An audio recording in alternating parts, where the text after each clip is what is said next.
All right, what's up, y'all?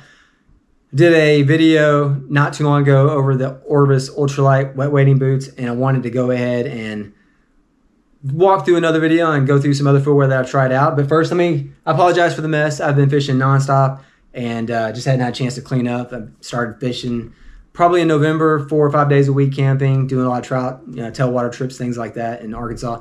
And then lately I've taken my kayak out and just been bass fishing like nonstop since probably mid-January. Fishing's been good, but I did think I might have mentioned doing that I was in the Simms Featherweight boots when I was in North Carolina, Tennessee in that series.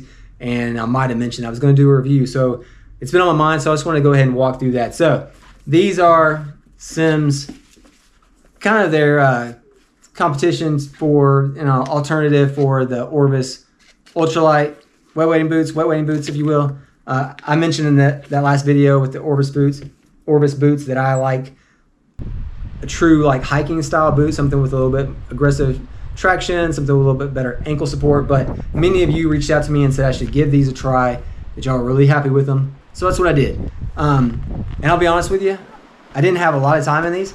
I did 3 weeks in North Carolina, Tennessee, maybe a couple trips into the Ozarks, and then 2 weeks out west in Colorado and Wyoming. And to be quite frank with you, to be totally honest, not impressed. And I'll go through some of the things that I was unhappy with them about.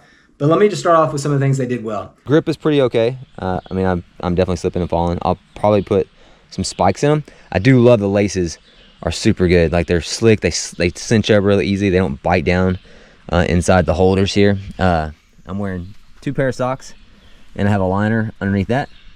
I bought these. I wear a 10.5. I went up to 11. Probably should have gone down to 10. If you're not going to wear any type of like sock or neoprene booty or something like that, or weight, like my toe was like right here. I don't know. That might have been better to stay with 11 because the 10 might have been like right there and I might have been uncomfortable. So anyway, they're super comfortable. They're lightweight. They shed water quickly. They dry. The laces lace up like a tennis shoe would. They grip tight. You can cinch these down around your feet. You can wear heavy socks with them. They're comfortable to hike in and walk in, without a doubt. They're more of a true boot feel, hiking boot wise, as opposed to like a wet wading or a wading boot like the Orvis ultralight boots were. But that's pretty much where it ends with me. The soles, they were really spongy. Everybody talked about how grippy they were. The problem with that for me was yes, they felt like walking on like a pillow top or whatever you will. Like, you didn't get rocks like pinching into your feet or anything like that, and they weren't stiff, so you didn't feel like you could feel the way they would kind of like sponge around and kind of like flex around rocks. But I think that was at the compromise of the durability of the sole. You can see they're already, like I said, very few trips. I mean, say 6 weeks total, and they're already starting to wear and show damage. After like the first trip to North Carolina, Tennessee, I went ahead and put studs in them because they just weren't gripping like I wanted them to anymore. It was like the traction, the rocks just ate the soles up like crazy. And then the boot itself started to tear apart. Using the Simms Access Featherweight, Featherlight, whatever they're called, wet wading boots. I've been happy with them. I've only used them for 2 trips. I'll tell you that the first thing I noticed is that it's starting to, that's already happened, and I've used them for a week. So I don't know. I probably do wade and wet wade more aggressive than a lot of people do. But I would expect the boot to take the abuse a little bit better than it did.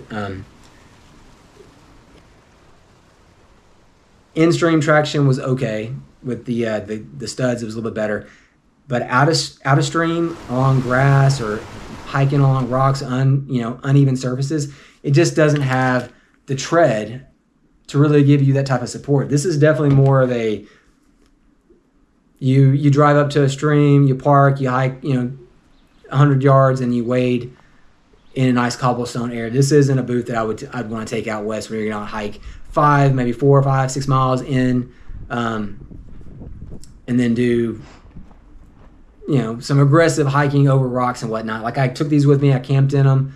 Unfortunately, that video died. I had an SD card error, but that was my Colorado trip. And I put a lot of miles on them, but they didn't take the abuse, which is what I've kind of found with Simms boots in general, which is why I was hesitant to try them when I first got them. And I'll take you back to Simms G4. I got these one of my very early trips to the San Juan River. I got these and the Orvis Pro boots at the same time. And I started off with these because I was going to be doing a lot of hiking. You're going up and down the river all the time, trying different spots, and the uppers on these are a little bit more flexible, and I'll show you the Orvis Pro boots, which is my go-to now. But they lace up well. They had good traction. Same thing, you can kind of tell. These have a better sole for actually like traversing rocky terrain and in and out of the water. And these were more of a hiking boot for me. And I was trying to find another boot that I could wear for wet wading season and wading season. Unfortunately, they started to tear up within like a month. The first little top upper here just blew off when, I think I got them in February, and by March that was gone. It didn't bother me because it was at the top, so I didn't call them and replace them. I'm sure they would have taken care of it, but it's just one of those things where the boot should last. I mean, it wasn't aggressive, just lacing them up and pop that first cleat off. Other than that, the boot's okay. I like to wear them in boats. They're nice and they're comfortable. Like, you get a lot of ankle movement, and they're not as supportive, but they're comfortable. But I've gone back to, and like I said, I got these at the same time I got the Simms, and I took them both with me, and I wore those for a couple of days, and I gave these, and I wanted to see which ones I liked. This was about the time the Michelin soles came out, and they were, kind of pushing them, so I wanted to try them. I've been really happy with them. I've actually talked my friends into trading up and getting these boots, and they've been happy with them. I've had them for 2 or 3 years now. Traction-wise, you got great out of water, you got great in water. With cleats, they'd probably be better in the water. Like, nothing but felt is going to grip on slippery surfaces like felt does. But you can see these I've had for 3 years. They're holding up. I don't have any tears or rips. This laces, still totally fine. I've been really, really happy with them. These are my go-to now. I wear the Simms occasionally. And I'm definitely going back to the Orvis ultralight wading boots for this season, for whatever I get to do. And I'm going to basically put the Simms on a shelf somewhere. So anyway, I appreciate you guys kind of giving me a heads up and some boots to try. I want to give you guys a fair, honest review.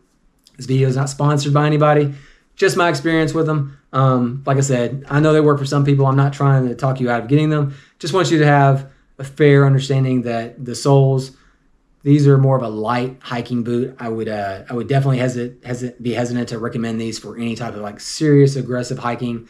Although they're light and they're comfortable, so you're going to go a lot of miles. They're lighter than the Orvis ultralight wading boots. So, that's it. That's pretty much all I got. Hope the video helps somebody out. Appreciate you watching, and we'll get some more stuff out there soon. Thanks.